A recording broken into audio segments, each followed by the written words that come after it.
Since the dawn of the new millennium, law enforcement agencies have extracted a combined over $36 billion through civil forfeiture. No conversation about defunding the police is complete without ending the loopholes that allow cops to keep most, if not all, of the cash and property that they take from suspicious people, even though the majority of their victims were never arrested nor even charged with a crime. Studies also show that during the last Great Recession, when police budgets were cut, agencies leaned even harder on civil forfeiture to extend their bottom line. Civil forfeiture is a bizarre tactic where cops can claim property itself as criminal, even if the person in possession of that property has not been found to be guilty of any crime. They claim this is a tool to weaken drug cartels, but that excuse is extremely flimsy once you see how the process is enacted. If you're pulled over for a routine traffic violation and they find large sums of cash in your car, if they decide you seem suspicious, they can legally seize that money. Most states do not require them to prove beyond a reasonable doubt that the property being seized is actually involved in criminal dealings. It's almost impossible to reclaim property once it has been seized through civil forfeiture, even if you're completely innocent. You are not legally entitled to free representation in these cases, and few lawyers are experienced with this kind of case. The process is known to be lengthy and often more expensive than the cost of the stolen property to begin with. St. Louis Public Radio has investigated civil asset forfeiture in collaboration with a media team led by the Pulitzer Center on Crisis Reporting in Washington, D.C. They found that for most instances of civil forfeiture involving cash seizures during routine traffic stops resulted in no criminal charges filed on the victims, but the cops still kept the money. The agency that seizes the cash in these instances gets to keep the money and spend it on whatever they want. Despite some states trying to impose restrictions on abuses of civil forfeiture by requiring seized funds to contribute to local schools or other community care projects instead of being used by the agency to buy more militarized equipment, police can circumvent these local restrictions on the use of forfeited property through the Federal Equitable Sharing Program, under which the Justice Department adopts a forfeiture and sends up to 80% of the money back to local law enforcement to spend.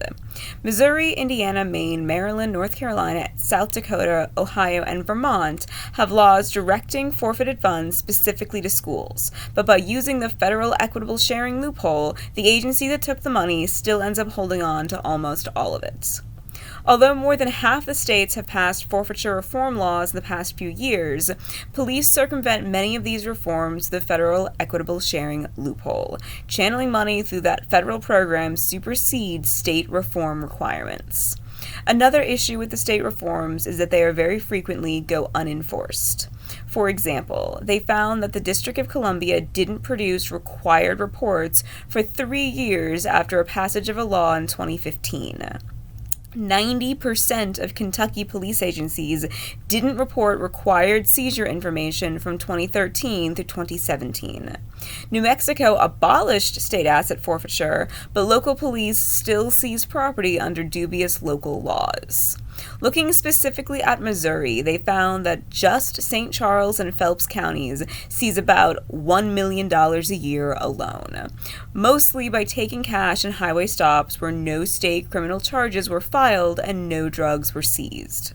They also found that the St. Louis County Police Department used $170,000 in asset forfeiture money to buy a Bear, ballistic engineered armored response tactical vehicle in 2001, which was then used to assault protesters during the Ferguson protests. The county also spent $400,000 in forfeited money on helicopter equipment in 2011. The Missouri Highway Patrol spent more than $2 million in forfeited funds on vehicles between 2010 and 2014.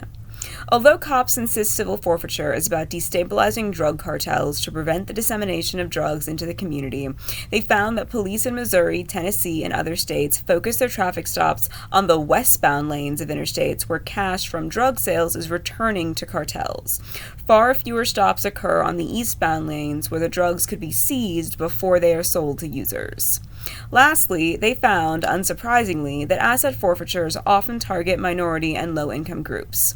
Most of those stops in Phelps County, Missouri, for example, have Spanish surnames. Additionally, a 2017 audit by the Justice Department's Inspector General criticized the lack of safeguards and federal oversight and said the department wasn't keeping track of whether civil forfeiture seizures were helping criminal drug investigations. The IG said the department had failed to develop a method to, direct quote, evaluate fully and oversee their seizure operations or to determine whether seizures benefit criminal investigations or the extent to which they pose potential risks to civil liberties. The risks to civil liberties are particularly significant when seizures that do not relate to a criminal investigation are conducted without a court-issued warrant, the presence of illicit narcotics, or subsequent judicial involvement. So to recap for a moment, civil forfeiture involves police camping out on a highway, watching for suspicious cars, usually those with out-of-state license plates, and stopping them for minor traffic violations. If police decide that the occupants have suspicious stories or mannerisms, which is completely up to the cop's perspective, they do not have to materially prove that their victims were actually doing something suspicious. Then they search the vehicle. If they find large amounts of cash or other, again, subjectively considered suspicious circumstances, they seize the cash as drug-related, send it along to the federal government through the Equitable Sharing Program for forfeiture, and then get back 80% of what they stole, regardless of if their victims were innocent or not, to buy new equipment and weapons that they then use to propagate their well-documented brutality on mostly Black, Hispanic, Indigenous, or other POC civilians. Even when the wrong parties are convicted of a crime, civil forfeiture still plays out in incredibly unfair ways. In 1996, a woman lost her car to civil forfeiture because her husband was found guilty of soliciting sex work in that vehicle, a crime his wife was innocent and had no knowledge of. And she owned half the car, so she sued to assert her rights over the car as an innocent party. The Supreme Court decided that the vehicle itself was guilty of the crime and could thereby be seized despite her ownership of it and innocence of the crime in question. More recently, in 2018, a man was convicted of selling a small amount of heroin from his car, a crime that resulted in a max fine of $10,000 in his home state of Indiana. Instead, his car, worth over $40,000, was seized. Luckily for him, although it took a year-long legal battle, but in 2019, the Supreme Court sided with him that taking a $40,000 car constituted an excessive fine. However, experts don't believe that this one ruling is going to protect citizens from this form of legal robbery in a broad spread sense. States could also simply raise their maximum fines and completely invalidate the ruling. Not to mention, the issue is still lacking in protections for innocent victims of forfeiture. All of my sources are in the description today, and if you want to see what your state laws on civil forfeiture are, check out the third link.